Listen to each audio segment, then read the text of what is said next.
Hello and welcome to Bread and Rosaries, the leftist Christian podcast that is now officially 50 episodes old. I'm Ben Molyneux-Headington and I'm joined by Adam Spears. Adam, welcome to episode 50. How many episodes do you think we've released? It's definitely more than 50. So I made the mistake of listening back to like a couple of the early ones recently because I was like, oh, it was 50 episodes. Maybe I want to hear like, you know, how we've improved. And like, I don't think we're like super good now or anything, but my God, have we improved? Oh, well, that's something at least. Yeah. I looked at it. So we have released 55 episodes, 52 of which are still available. So in what way is this a 50th anniversary thing? I paid to come on a 50th anniversary. What the hell is going on? 55, so it is episode 50, but we did renumber the episodes after we pulled a couple of episodes because they just were really not very good. Ben hated them, yeah. Right. Okay. Hate's a strong word. And then there was 2 episodes that are like bonus little bits that we did that weren't really full episodes. So it is the 50th full available episode. Yeah, brilliant. I feel honoured to be here. Yeah, I was told to read this to introduce you. Here we go. It's starting already, isn't it? I'm okay. Go for it.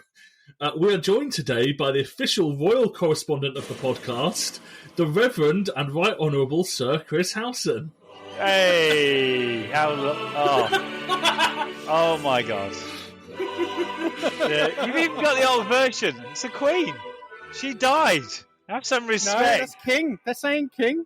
Did they? Oh, I think it's just your brain replaces it. I heard Queen, but maybe I'm just so used to hearing Queen.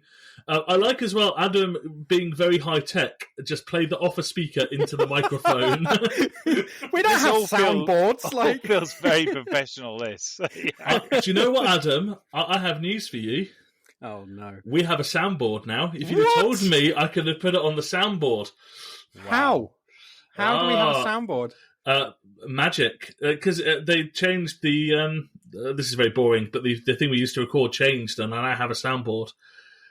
Great. It is. Yeah, that is quite. So boring, you could have put that on the soundboard, but instead you just played it through a speaker to the microphone. What do we have on the soundboard? We have the State of the Week jingle and the What Else Is on My Mind Gapes jingle. Wow. Yeah. And also a bleep, because I found that in our list of things we've used previously.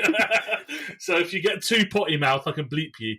But are there like preloaded things as well, like a boing or nothing quite like bad radio stuff, unfortunately. Come on, amateur. Yeah. We are joined by Chris. We got welcome. Thank you. Thanks, Chris. It's a lovely intro. You just Chris, bickering on. This is now making you the most common guest on the podcast. So well done. Well, common in one way, but yeah. I think you would take it as a compliment if you were described as common, Chris. I think you're a man of the people. But this is my third one, isn't it? Fourth, I think. I think it might be 4. Yeah. You can't get enough of me. But did you delete 2 of those because the quality was very poor? I mean, that's what. Yeah. No, we intend to. We intend to. I was told, Chris, we mainly brought you on to take the mick out of you, but you are allowed first to join us to talk a little bit about the year just gone. Because apparently you do things like read books and stuff, and we were going to ask you what your recommendations for things that you have read in 2023 to our listeners. Well, I mean, I try and read a bit broader than just theology. I'm not that sad, but the theological books that I really, really enjoyed so far, and last year rather. First of all was by Regine Michel Jean-Jacques, who's like an American feminist academic activist. And she wrote a book called Martin Luther King and the Trumpet of Conscience Today. Trumpet of Conscience was a famous speech that he made 6 months before he was assassinated, his most kind of anti-war, anti-imperial, anti-poverty speech that, you know, highlighted what it was about and why they wanted to kill him, really.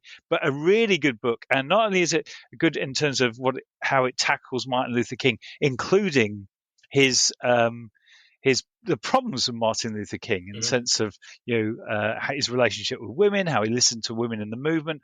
It deals with that kind of stuff, but it brings it bang up to date. And she's an encyclopedic knowledge of activists and who's involved with what, with Black Lives Matter and that, and the women involved in these movements that are often ignored. Brilliant book. I'm holding it up to the camera, but we're not doing this. Is on air, isn't it? So, anyway, but Martin Luther King and the Trumpet of Conscious Day by Regine Michel Jean-Charles. I'm going to go back to, it came out a year before, but I only read it last year, and that's The God Who Riots by Damon Garcia, and he's been a guest on your show, I think. And he can talk to us about the book. Yeah, the book is amazing. Episode 19, if anyone wants to listen to that. Go for it. It's such an intriguing book and so good and so humanly written. I really, really enjoyed that. It gave me lots of ideas, and I liked it. And this is the third book, and this is The Hero and the Whore: Reclaiming Healing and Liberation Through Stories of Sexual Exploitation in the Bible. This is by Camille Hernandez, and she's just a really good writer, trying to reclaim the Bible from all the rubbish that's in it, but looking at stories of violence against women and reclaiming and putting them in context and challenging oppressions of the day. Really, really, I'm halfway through it. I haven't read it all yet, but everything I'm reading is really good. That's Camille Hernandez, The Hero and the Whore. And in films, I love films. We have a film club and stuff like that. I'm going to controversially say Barbie was a great movie. I enjoyed it when I took my kids. It gave so many ideas of conversations. The idea that millions and millions and millions of young people, male and female, are seeing that film and thinking about some of those ideas, I think is a big hit. And I think it's a great movie. But the film of last year, that the one you should reach out and seek and get, is a film called Argentina 1985, the true story of the people who tried to prosecute the military junta after it collapsed in 1985. It's a brilliant film. It's a fantastic film from Argentina, obviously, and well worth seeking out. Argentina 1985. What was your best film of last year, Mr. Bread and Roses? Ben, go on. Oh, that's a big question. Oh, what was my... I feel like all of mine are like... ones that I'm like, this is a really don't listen if you're don't watch this if you're already feeling. Is this sad. John Wick's 4? Because I'm really sorry, but that I thought was very disappointing. See, I've only seen John Wick 4, but I did go with work to see it. So the worst film I have ever seen. Someone kept saying, "Oh, you really ought to watch the Wick films. They're really good. There's a lot of meaning behind them." There's not. They're big dumb action films. Oh my god, it was the worst thing I've ever seen. If we were watching it on the plane going to South America, so I could turn it off. Was there a bunch of stuff cut out then? If you watched it on a plane, is that the? Yeah. That was. But my God, that was the worst thing. I just switched it off after all. It mindless, dreadful, awful. And all those people who said to me, "Oh, it's a great movie," I can't wait to see them again, because I'm going to say, no, it isn't. It's a terrible movie. Sorry, Chris, but yeah, great. If you're looking for mindless violence in a film, then great film. And sometimes I am looking for mindless violence in the film. But go for it. What was your film? What's your film? Come on, Ben. I would go. I have to recommend All the Beauty and the Bloodshed, which was a documentary about a woman whose name I have completely forgotten, but she was or is a photographer who was quite heavily involved in like the New York queer community, taking photos and stuff. And then in recent years, she took on the Sackler family, who are the people who profit off. Well, they're a big pharmaceutical company. And particularly profiting off people who are addicted to opiates. And she was an opiate addict. Was a recovering opiate addict, and basically she realised that this family basically washed their reputation through sponsoring a lot of art galleries. And so she, it's a documentary kind of that's both her kind of biographical history, some of her, actual photos and installations are kind of part of it as well, but also the story of her and some fellow activists taking on this big pharmaceutical kind of family network. Love great biographies like that. And what was the name again, Ben? All the Beauty and the Bloodshed. And it's about who is it about? Nan Goldin, I think. Let me just check that I've said that right, because I've completely made that up. Yeah, I was right. I feel good about that. Nan Goldin. Well done. You got there in the end. Adam, what about you? Favourite book, favourite film last year? What's inspired you? I'm not going to go quite so highbrow. I'm going to say my favourite film of 2023 was Elemental. Oh, I think it's a lovely film. It's a really lovely film. And I went into it sort of thinking, I don't know if I'm going to like this. It looks a bit weird. But actually, no, it was really, really lovely. Man, you took your niece, didn't you? You took your little niece or someone. I mean, No, I don't think I did. You just went in to a cinema. The thing is, Chris, I own this about myself. I like CGI films. I like animated films. I like kids' films. And I am not really a big one for movie violence. No, thank heavens for that. Yeah, horrible people who like that sort of thing. There's no judgment on the monster. I mean, the people who do like that kind of film. But for me, generally speaking, certainly things like horrors, I don't like to put that in my head, so I don't. No, to be fair, I'm with you on the horrors. I can't stand horrors, but a bit of mindless violence. I think I also have spoken about the Mission Impossible films on this podcast previously, and so I think I'm not going to defend the moral aspects of my film watching.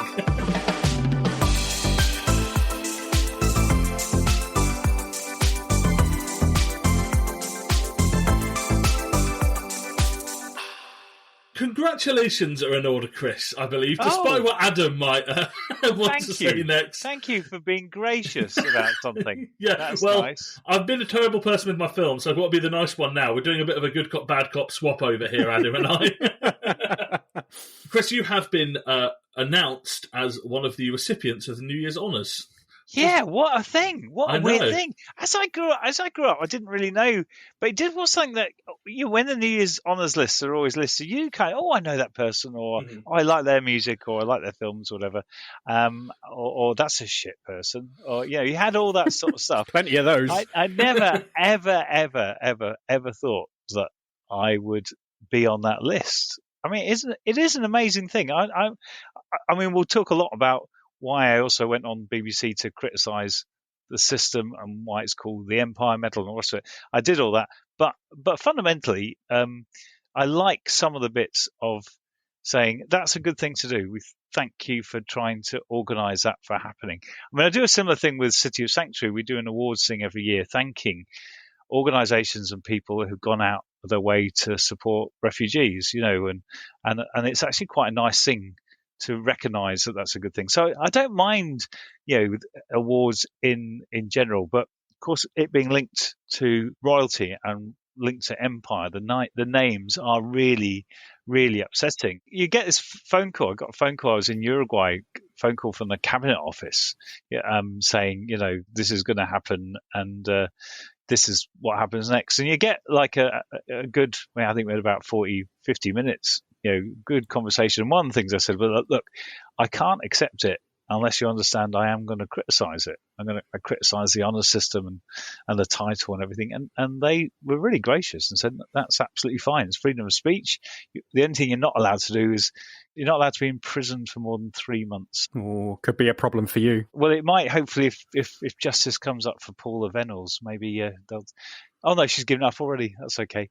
But I was quite impressed that they were understood that people were going to criticise the name, and we'll go a lot more into that, I think, in detail, because empire is, for me, is associated with greed, taking, nothing to do with service and generosity and love and all the rest of it. So empire is a problem term. Because the name of the award is the British Empire Medal, right? Yeah. So there's I mean, I'd never heard of it.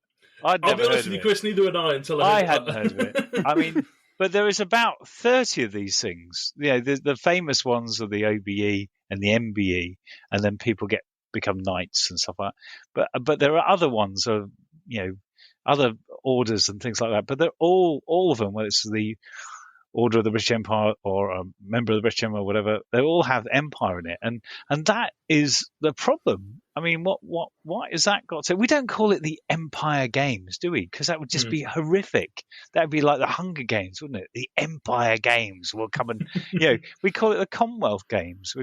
We've moved on, and yet this hasn't moved on. Though, of course, the committee in the House of Parliament have recommended that BEM becomes a British Excellent Medal, so you can keep those letters, but don't have to have the Empire bit, and lots of other recommendations to take out empire, which is problematic. And it was so problematic that, of course, someone like Benjamin Zephaniah couldn't accept an order being order of the British Empire, given his political stance and his poetry and all it was about. Ken Loach, equally not able to take it because the title is wrong. Things have got to change with it. But thank you, Ben, for being nice, a little bit nice, because it hasn't been an easy ride for me getting it, I tell you.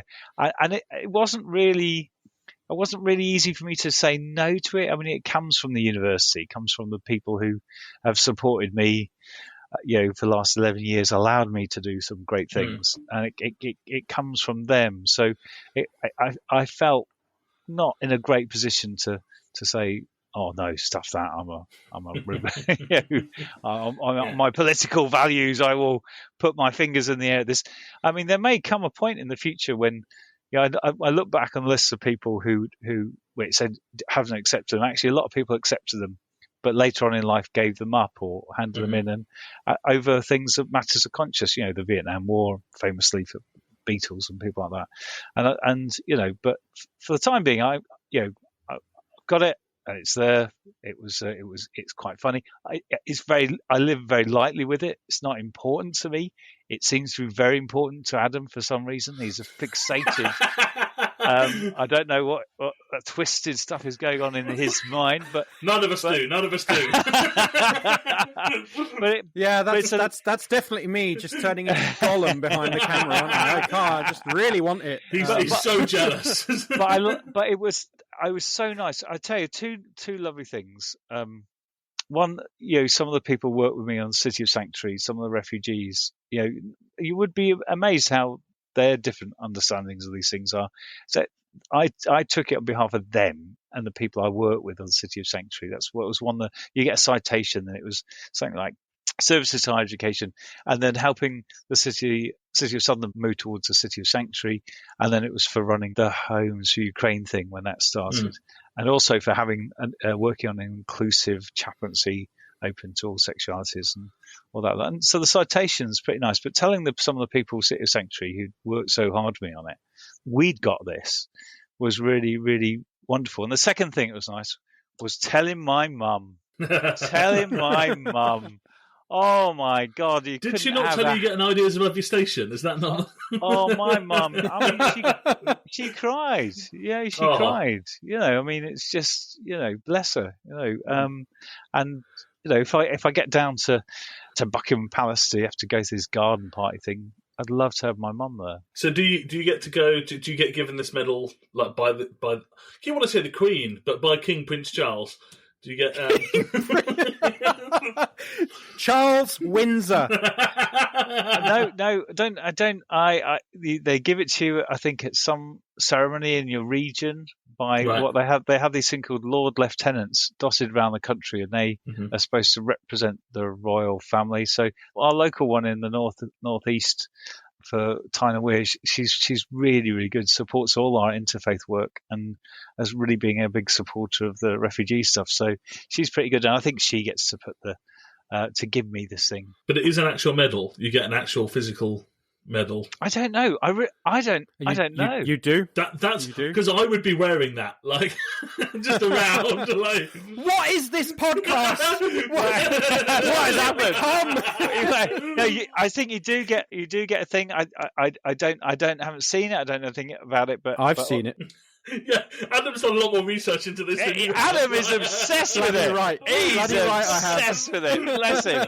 Oh, well, So you get this thing, and then you're supposed to go down. I think you have 3 dates in the year. You can go down to a garden party where you get lots of cucumber sandwiches in the grounds of Buckingham Palace, and that's it. And then you meet other people who got it. So I might bump into. You're in the club now. I might bump into Michael Eavis and ask for free tickets for Glastonbury. Oh yeah, that's what I'll go for, Or I might.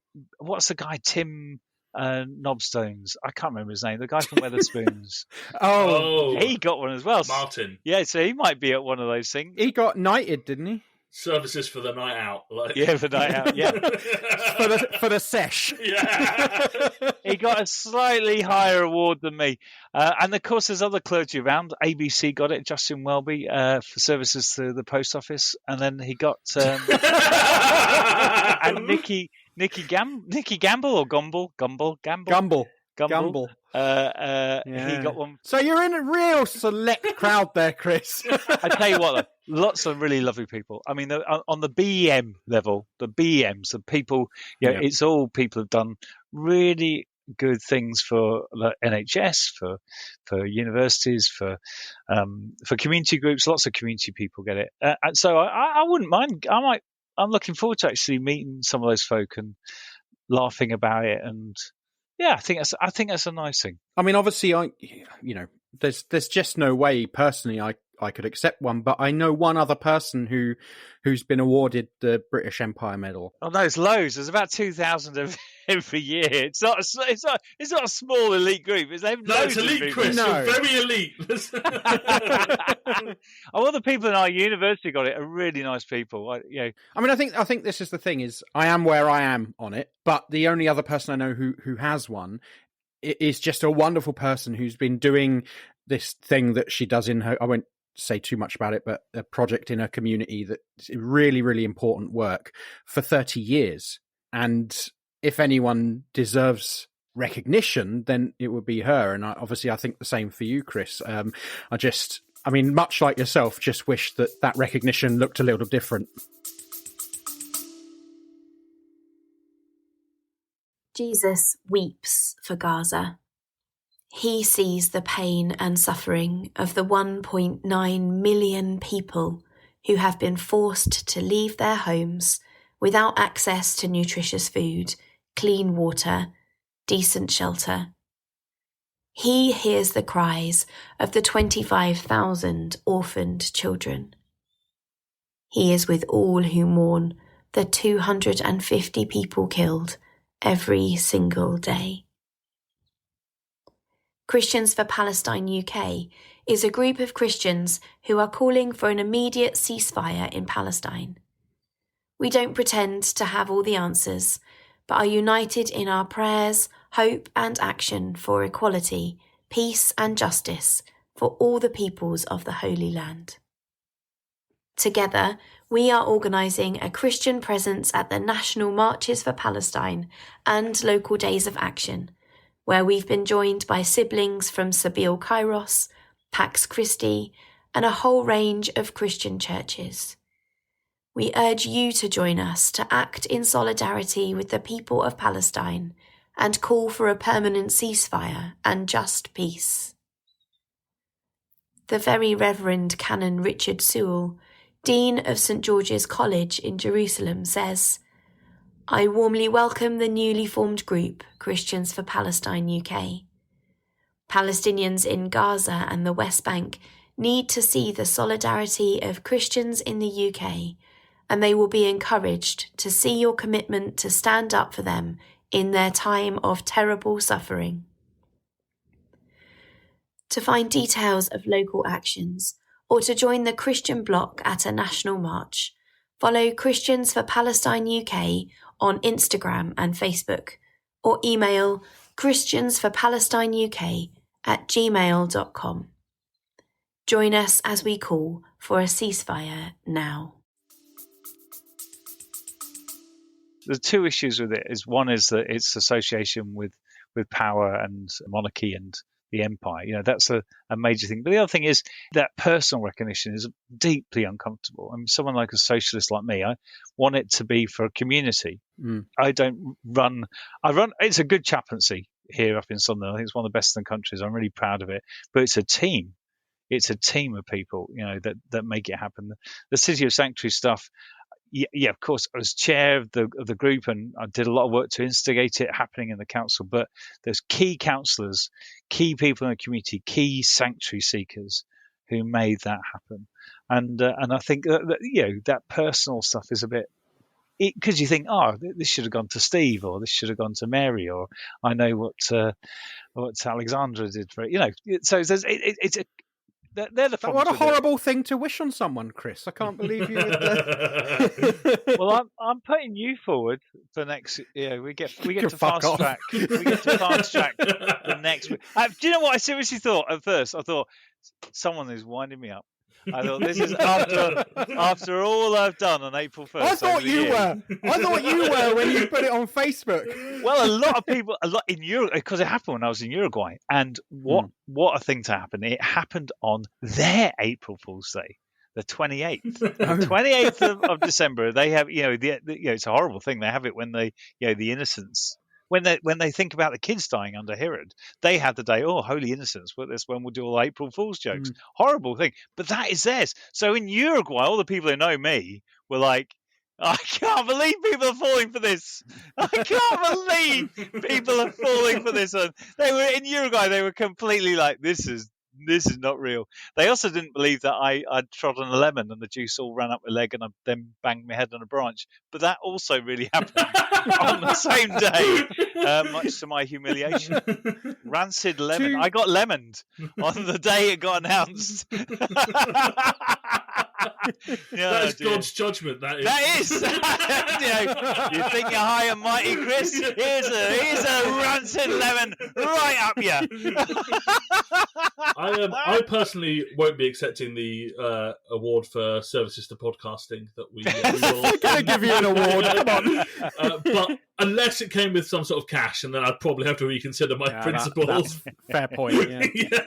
I mean, you probably could sell the medal. To be fair, take it to cash converters, see what you get for it.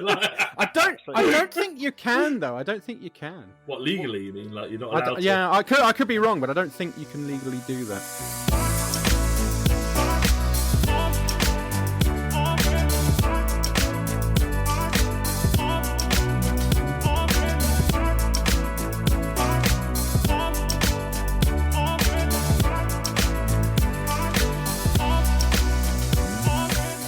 So we are going to tackle a little bit today. A fellow awardee of the New Year's Honours, Justin Welby's. Was it a New Year message? I think he gave. I don't think it was New Year. I think it came. It wasn't New Year. I got the date down as 1903, the official thing from the Boer War, or something like that. No, it felt like it was a period piece. Anyway.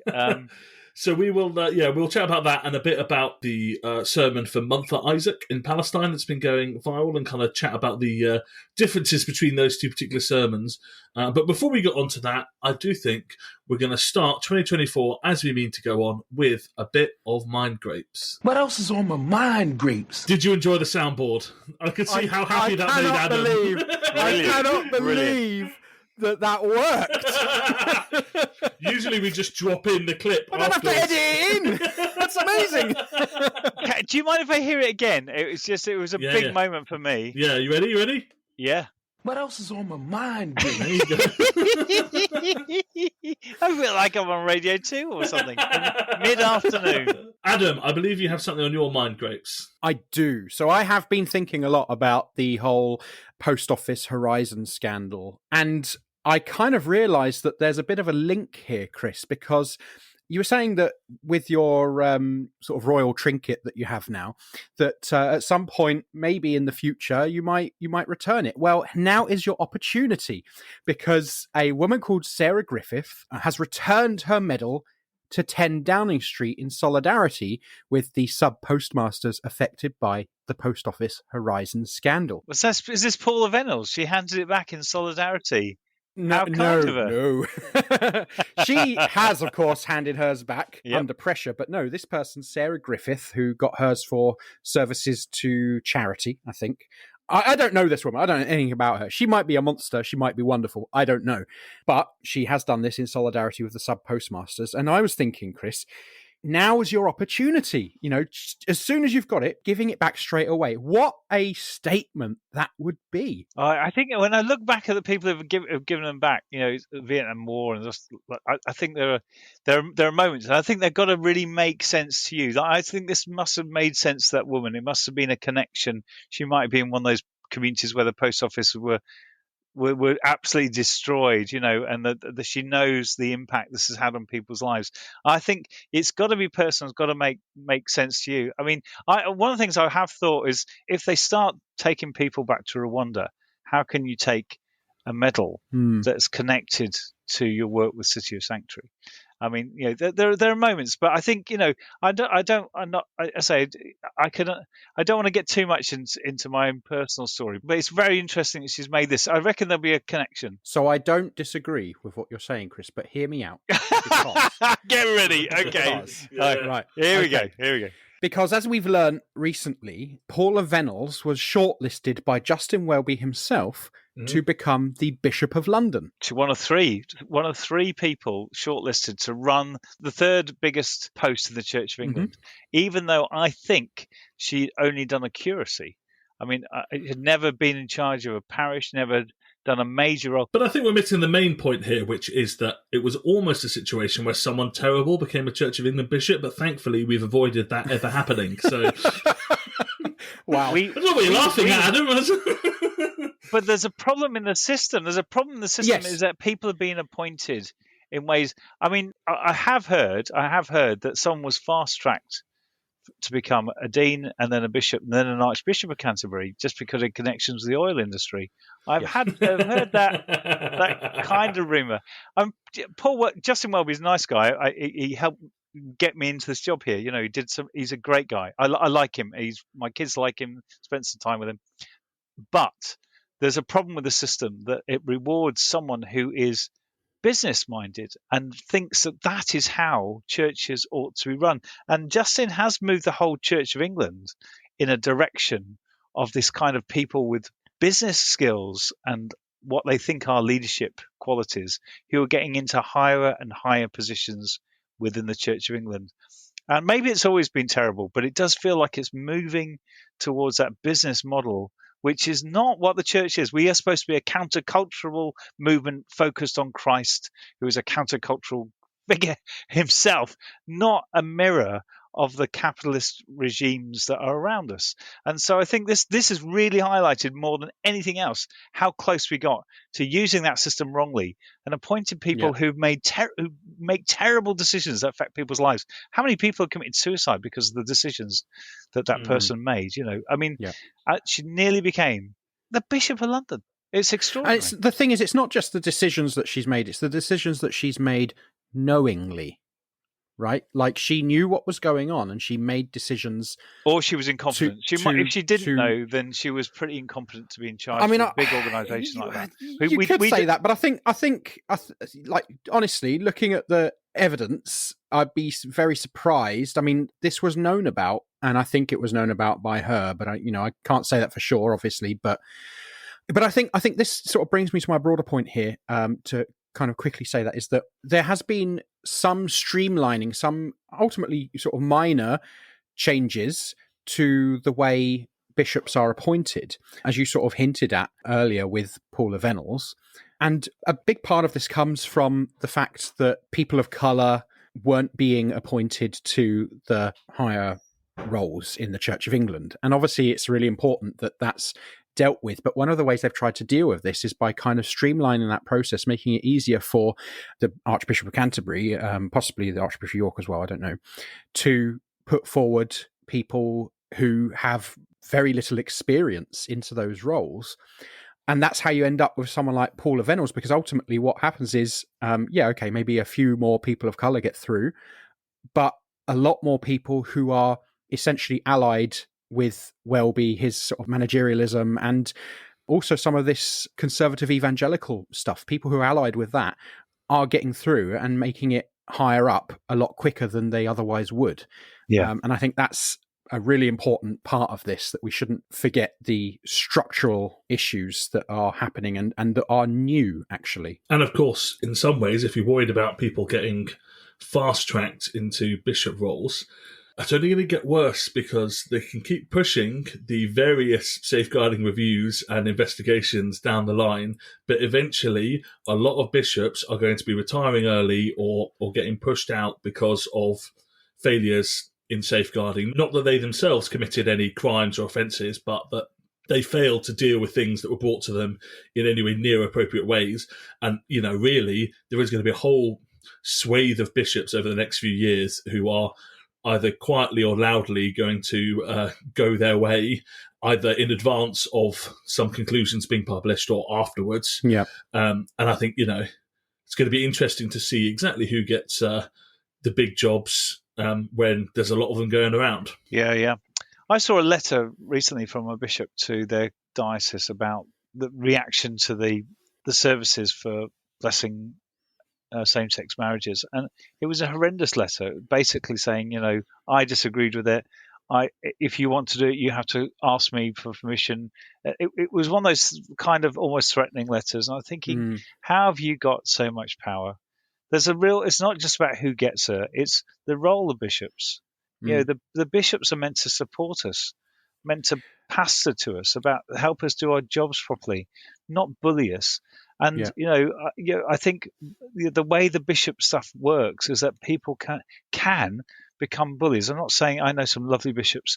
I've had some lovely bishops contact me, and after this award thing, really nice stuff. There's some great good bishops out there, but there are some bullies, and you don't have to dig very deep to meet clergy damaged by bullying bishops. And how can that be? How can that be how the Church of England is organised? Yeah, and I think this is, the way I wanted to sort of link this in with what we're going to talk about is that all of this is kind of the way, as Munther Isaac calls it, and as liberation theologians call it, the theology of empire responds to these kinds of issues, is by consolidating power and getting individual people who are high up to make those calls, rather than democratizing, which is what we really need to see within the church. And I think we also, Justin Welby say, well, I want to defend him on some grounds as a nice person who I know has done some very good things and helped a lot of people. But at the same time, when that New Year's message came out, all the militarism that it was there, I think it was even filmed at Brize Norton. I think we're in a time where kids and families having bombs dropped on them. Militarism is never where theology ought to go, and I found it just certainly the wrong tone, given all that's going on in the world. It was very sad to see. Does one of you want to briefly explain what Justin Welby's New Year message actually was? Sure. Basically, so it's about a 5-minute talk that he gives each year that you can find on iPlayer. It should still be there. Really strange, though. Something really strange to me about the fact it was on the BBC iPlayer, not on like YouTube or something. Like, I don't know. It is on YouTube. I watched it on YouTube. But just the fact that it was on iPlayer, like obviously that's all about state power or whatever. But something very odd about the BBC publishing. I mean, the BBC still have to do a certain amount of religious broadcasting, so it's probably just going into their quota, I guess. But it's worth watching because it's not just the words. The words you could take at one level, but it's the imagery of lots of soldiers marching, and then the whole emphasis is on service. That's what they're here for service. And there's this thing about they were the ones that rescued the people from Kabul. That service, and it was fascinating because when that happened, I just thought, what happened in Afghanistan? We messed Afghanistan up. We were part of an invading force that wrecked it, tore it to pieces, caused chaos there for 20 years, caused the death of so many people. And then in the time that we had it, we didn't, bring in brilliant education and healthcare, which overturned the whole thing. No, we built into a military fortress, and there was chaos and people being killed and kidnapped.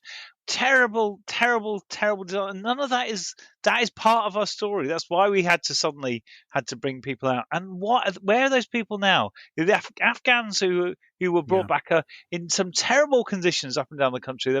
They've really struggled to work out what to do. And loads of people they promised that would have the chance to rejoin, because they only got a few people out. I don't know, 12, 13,000 people. Loads of people, family members, people who were interpreters for the armed forces and that, have been marooned in Afghanistan or Pakistan. And it's a mess. And I just thought, the emphasis that our troops are there to give service ignored that 20-year history, that empire history of what our real relationship with Afghanistan really is.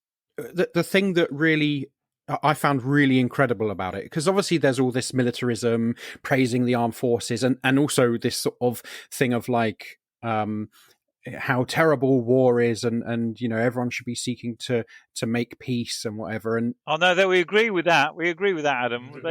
Peace is better than war. But it's that juxtaposition of like, because the reason he's saying that is he believes that that's what the armed forces are bringing, right? Like ultimately, that's what he's saying, and I find that particularly incredible. But the thing that absolutely, it just melted my brain, I think, was when he quoted Matthew 20:28, talking about, and he compared the service that Jesus was talking about with the service that these armed forces personnel were offering. Of course, the early Christians weren't allowed to be part of arms first. They shall not kill, they shall not murder, was blessed are the peacemakers.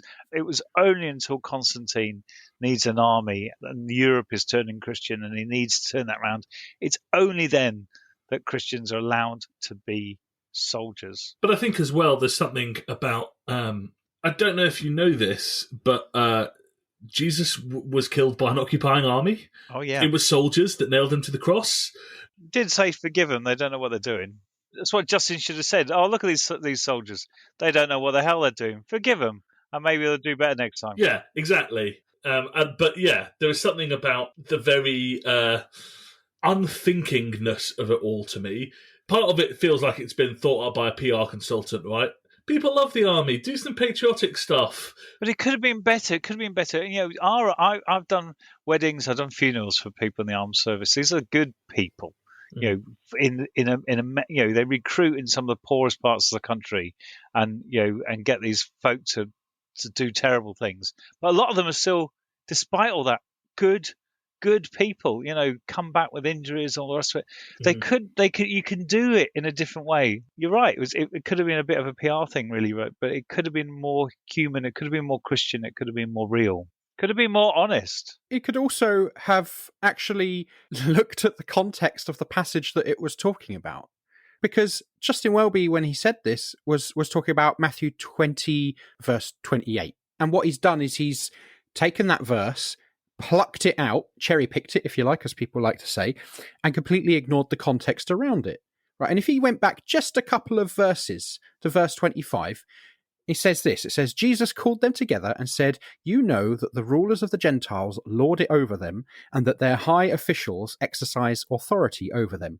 Not so with you. Instead, whoever wants to become great among you must be your servant, and whoever wants to be first must be your slave." Not a nice translation, but we can talk about that another time. Just as the Son of Man did not come to be served, but to serve, and to give his life as a ransom for many. Right? There's a lot going on in that, but what's not going on in that is the form of service that the Archbishop is talking about here. It's a very different thing. Though I think there is within those circles, this idea that service people do lay down their lives for others. That's a very First World War kind of imagery. I mean, the Church of England's in a mess, isn't it? And Justin Welby is at the top of what is in a mess. And I don't know who's advising him. I don't know how they think it's going to turn around. I've got some suggestions of what they should do, but obviously the people he's listening to, or listening to him, are pushing it in a different direction. It's not going to say the Church of England. I mean, I think this is why I wanted to do a small comparison between Justin Welby's message and Munther Isaac's message. Oh, good. That was a real Christmas message. When I heard that, I instantly sent it out and shared it wherever I could. It's amazing. Have you got an extract of it on your Mind Grapes thing? On your soundboard? I don't have it on the soundboard. I am, however, going to make us wait. I'm going to do that's like your little teaser for people listening. That soon we're going to talk about Munther Isaac's wonderful sermon. But before we do that, we're gonna take a little detour into our Saint of the Week. Saint of the Week. Oh, that's your soundboard. That's of course. I've got Lou on my soundboard. They might not be here in person, but they're always here. In fact, what we should do is get like a little bit of each of the four hosts on the soundboard, so we can like trigger whoever it is on the soundboard, so they always feel like they're here. So the Saint of the Week I've got to you this week is Peter Blackman. Have either of you heard of Peter Blackman? Nope. I don't think so. He is from Barbados. He was born in 1909 there, and he lived with his family on the grounds of an Anglican church over there. And he was attended that church, and they kind of supported his education. So he ended up getting sent to college under their kind of funding, and then eventually they supported him to attend Durham University. So he studied theology. He came from a very, kind of poor working class Barbados background, and he became a priest, an Anglican priest. And this is part of their kind of push to get more what they refer to as native priests.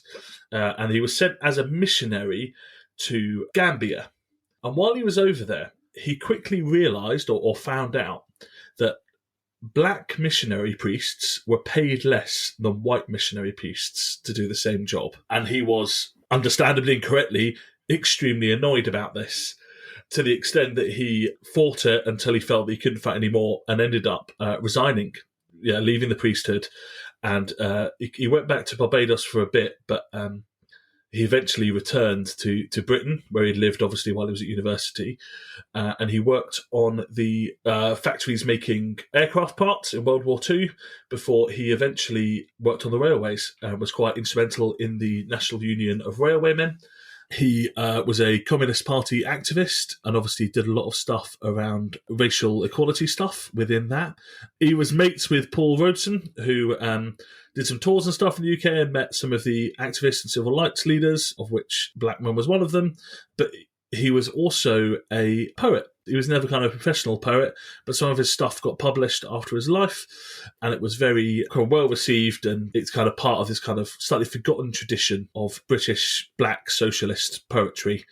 I actually couldn't find any information about where he ended up religiously. I can't see anywhere that it's kind of said that he renounces any sort of faith once he leaves the priesthood, but also he's not like this huge major figure, so there's not loads and loads written about him.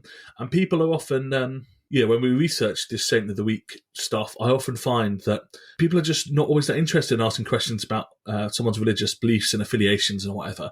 So I don't know by the time of his death whether he was still considering himself a Christian. I can't see any reason to indicate that he had kind of rejected that entirely.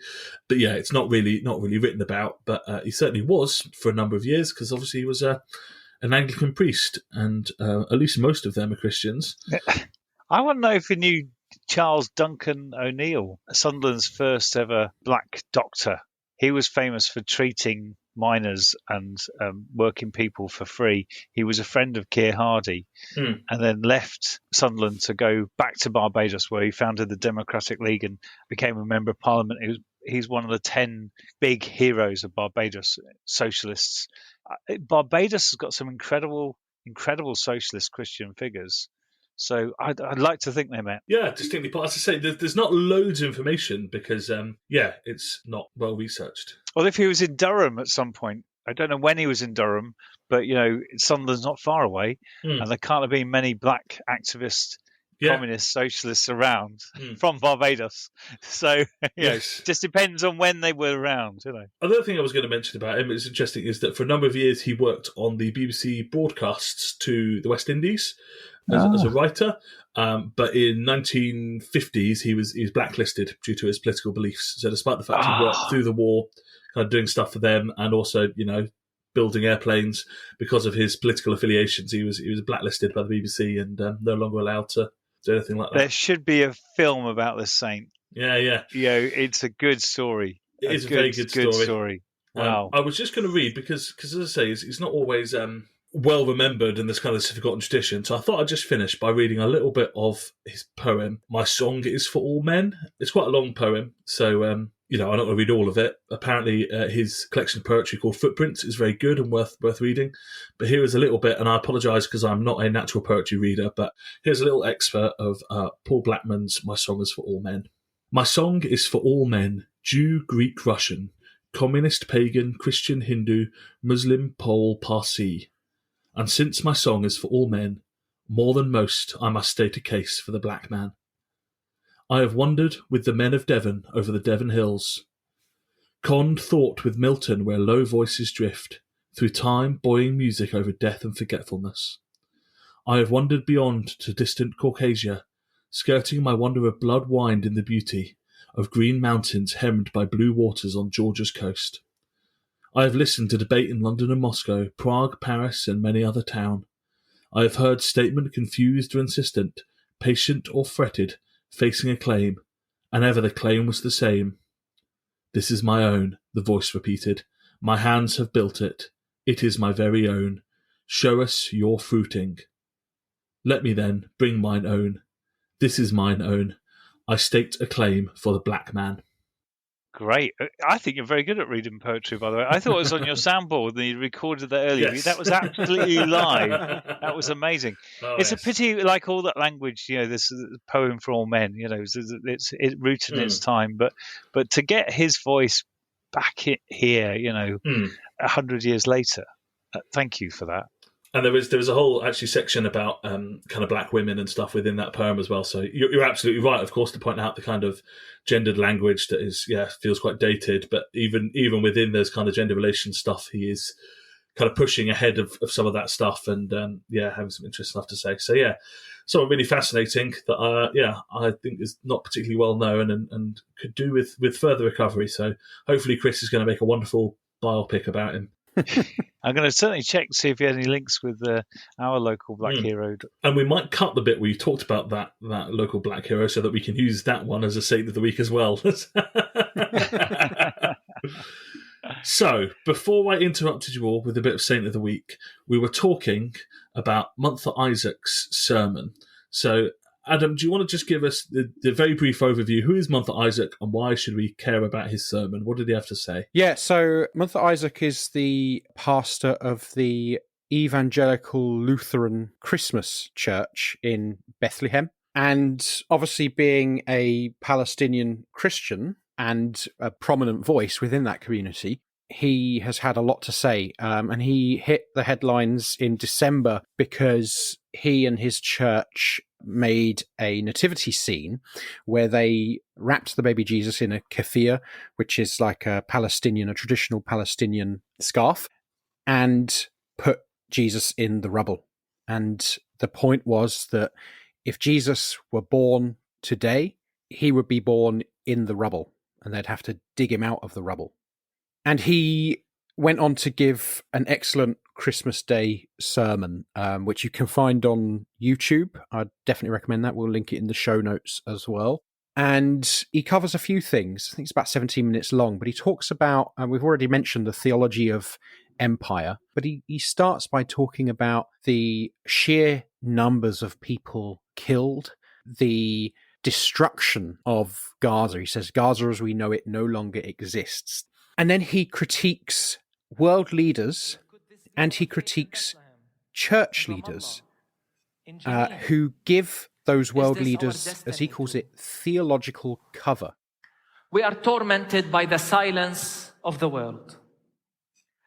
Leaders of the so-called free lined up one after the other to give the green light for this genocide against a captive population. They gave the cover. Not only did they make sure to pay the bill in advance, they veiled the truth and context, providing the political cover. And yet another layer has been added, the theological cover, with the Western Church stepping into the spotlight.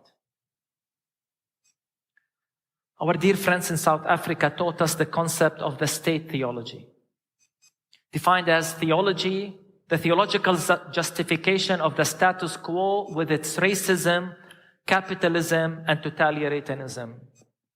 It does so by misusing theological concepts and biblical texts for its own political purposes. Here in Palestine, the Bible is weaponized against us. Our very own sacred text. In our terminology in Palestine, we speak of the empire. Here we confront the theology of empire, a disguise for superiority, supremacy, chosenness, and entitlement. It is sometimes given a nice cover using words like mission and evangelism, fulfillment of prophecy, and spreading freedom and liberty. The theology of the empire becomes a powerful tool to mask oppression under the cloak of divine sanction. It speaks of land without people. It divides people into us and them. It dehumanizes and demonizes the concept of land without people again, even though they knew too well that the land had people, and not just any people, a very special people. Theology of the empire calls for emptying Gaza, just like it called for the ethnic cleansing in 1948, a miracle or a divine miracle, as they called it. So he's really calling out both political leaders and the church, and talks about the complicity of the church in that, and questions the moral compass of the Christian witness of those in the West. He goes further than questioning the moral compass. He questions the humanity, which I thought was a really powerful. He says basically, in not being able to express your solidarity with these suffering people, you are degrading your humanity in some sense. Which is a fundamental tenet of liberation theology, right? I thought the bit that I thought was really relevant to what we've been talking about was when he talks about basically, if you're someone who is mealy-mouthed now and maybe doesn't call for a ceasefire, but, says, oh, it's sad or whatever, and then once the genocide has happened, you are someone who then tries to do charity or support or say, oh, it's terrible what happened over there, it was terrible, but you didn't actually do what needed to be done at the time. I think he actually says, we won't forgive you, which is quite shocking to hear from a Christian pastor. But it's quite a powerful bit of rhetoric. And I think there's something really important about what he puts his finger on there is people find it easier to condemn historic crimes, to condemn historic atrocities than one's happening in the here and now. And, I can absolutely see Justin Welby in a few years' time talking about the terrible things that happened, or, not just Welby, but anyone who's not maybe doing the utmost right now, maybe saying, oh, it's really sad, but not calling for a ceasefire or actually describing properly what's going on there. This is the crux of it, though, that his message, why not call for a ceasefire? Why not say that in the, between Russia and Ukraine and between Hamas and the IDF, there needs to be a ceasefire. That Christians fundamentally should be saying we cannot solve anything militarily. There's nothing in Christian theology that says that militarism ever works or is part of God's plan. It always has to be peacemaking, always has to be stopping the slaughter of people. And in this sermon, he talks about Jesus surviving a massacre, as a child, and that's the links between Jesus is the children of Gaza. But, we need our leaders to be calling for a ceasefire and to be doing all they can for that, because I don't think there can be any other Christian response but to say weapons have to go down. It's not to ignore all the complexities of all that. And I would like to see justice meted against leaders of Hamas and leaders of IDF who, in my mind, both committed war crimes. But we need to be calling for a ceasefire. I think this is the thing, and this is by no means to justify Hamas and Hamas's leadership and what they did on October 7th at all. But the sheer scale of it is just incomparable. And it's the fact that you've got an occupier and occupied. And as you say, there's a lot of complexity to that with Hamas being in control in Gaza and the fact they haven't had elections for years and years. But it was created. It's created. It's been a prison camp for 27 years. What do you think is going to happen to a people so dehumanized? It's obvious. And what's happening now is they're creating conditions for ongoing hatred and ongoing conflict that will be for generations and generations to come. And that's the saddest thing about this. Well, I think there's a real question here when we talk about the whole genocide case that South Africa have brought against Israel that's being heard as we record today in the International Court of Justice.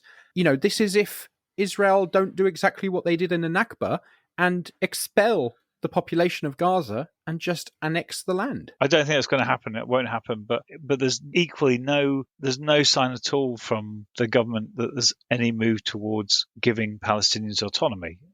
whatever you think about a two-state solution, there needs to be some way that Palestinians do not grow up in prison camps with no hope and no autonomy. There has to be a Palestinian state that's run by Palestinians. And until Israel is able to deal with that issue, then there will just be continued violence and oppression and hatred. But I think what you're talking about, Adam, is the scale of what has been done there, the amount of bombs being dropped, the amount of, the fact that they're quite happy for 100, 200 civilians die to get one Hamas person with a gun, And they don't even know if they're getting them. And they don't even know the scale of that. And what Munter says is also we hear that, we listen to their narrative. We believe the Israeli government narrative before we believe any Palestinian, that the voice of Palestinians is automatically assumed to be one of to be ignored and it's to be suspicious of it. I thought when he said all those things, that was incredibly, incredibly powerful. People should listen to it all the way through. It's just brilliant. I mean, I think the critique of the churches hits us. The silence of the West is the silence of the churches. That he talks how the Bible has been weaponized against the Christians in Palestine. I mean, it's a very, very powerful piece. And though you might say, well, there's no forgiveness in it, there's no one's, how can you not have that position where he is? Oh, absolutely. I mean, he talks brilliantly as well. What is next for Bethlehem? What is next for Jenin? What is next?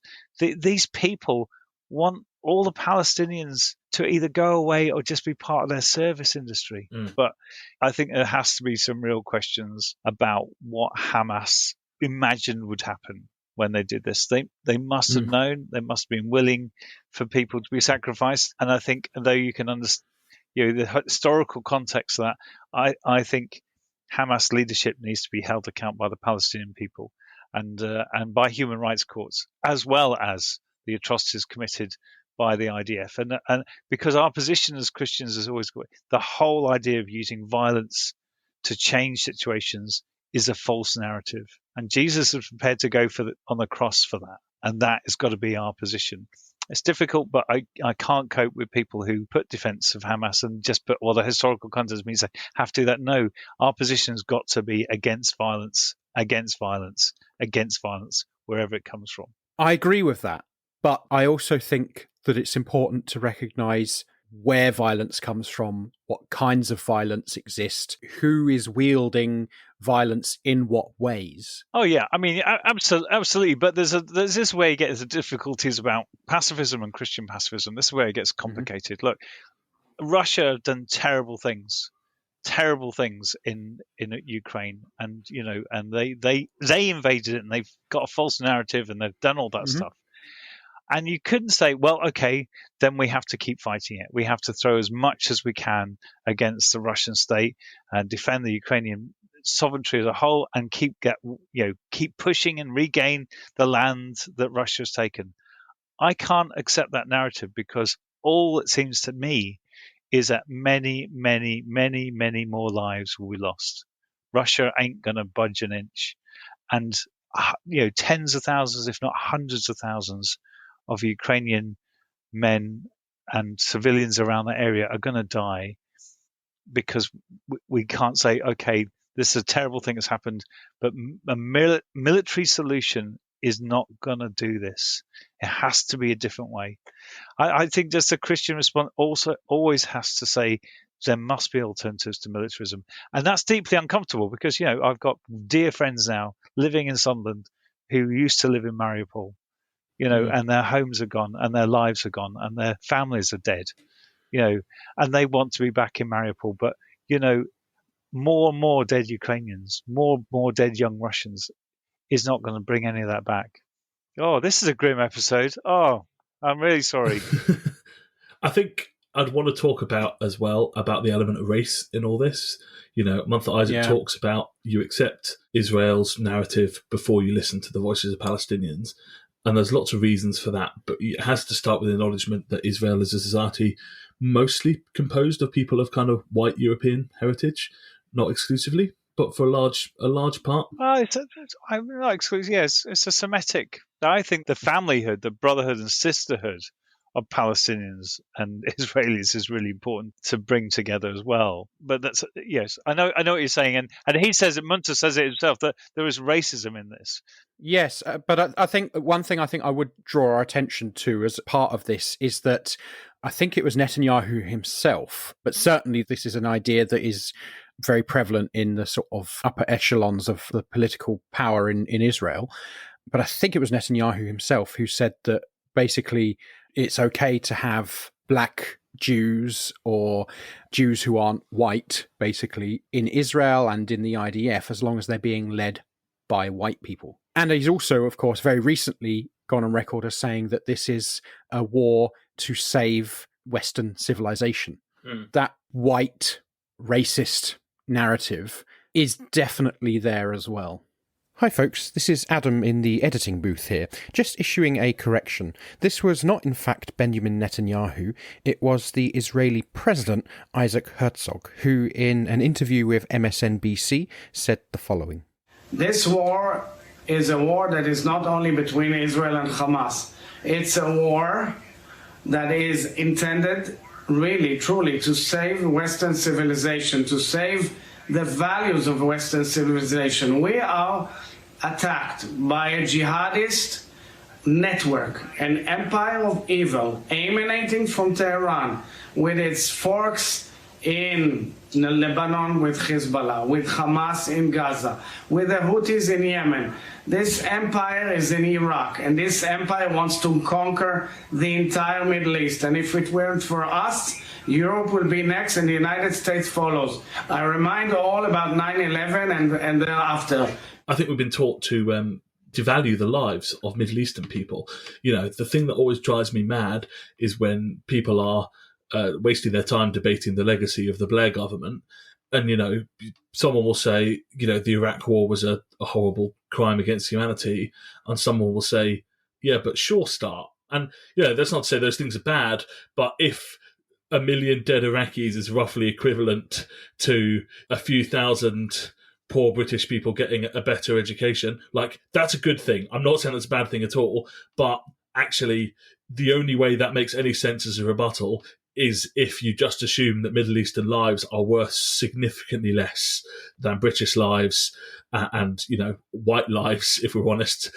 We spent so long working on the basis that the people who live in the Middle East have lives of significantly less value, that of course we would just kind of assume that you don't really need to listen to the Palestinians. But this is what we're talking about, you know, whenever we talk about white supremacy, right? Is that white supremacy is not primarily something that shows itself in a white hood and a burning cross. White supremacy is something that permeates and goes deeper and actually has massive structural impacts as well that we don't necessarily notice because it's not a white hood or a burning cross on the lawn.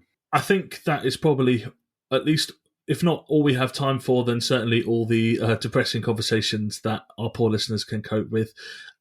We are going to carry on talking about a lot of this stuff, so Happy New Year from Bread and Rosaries. The reason we're going to keep talking about it is because it's really important. Because it matters. All this stuff matters. I want people to be optimistic in the sense that, you know, I do believe that I had this thought when I was in Uruguay over the holidays. I was around in this middle of nowhere, and everyone is calling for peace. Everyone you meet is calling for peace, and I think that 99% of humanity just wants peace and bring up their kids and bring up people in a peaceful way. And it's how we react to this 1% that are in control of a lot of resources and have a lot of power, but we overwhelm them. We completely overwhelm them. People want peace. And my hope in 2024 is that we amplify all the voices for peace and we drown out the warmongers. Yeah. Chris, thank you very much for joining us. If people want to hear more from you, where in the world can they find you? Oh, every Sunday I do really good homilies at Sutherland Minster. Always good. I can confirm, having been along not that long ago, that you should, if you are anywhere near Sunderland, you should get along on a Sunday to Sunderland Minster to see Chris in action. It is wonderful. Yeah, no, it's good stuff. And we, of course, no homilies. We encourage people to think about Scripture themselves. Most important thing. Very good stuff. Thank you very much for joining us. If you're listening, please do get in touch with us and tell us what you think. We love to hear thoughts, suggestions, recommendations, all that stuff. Contact details are on our website, breadandrosaries.com, or in the description. Adam, where in the world can people find you? You can find me most places at Commie, Xian. Wonderful. All the places you can find us are on the website and in the description, because I can't remember them off the top of my head. Thank you very much for listening. Thank you, Chris. Thank you, Adam. And we will see you all next time. See you later. Chris is waving. That's not how a podcast works. Oh, yeah. Goodbye. Happy New Year. Bye-bye.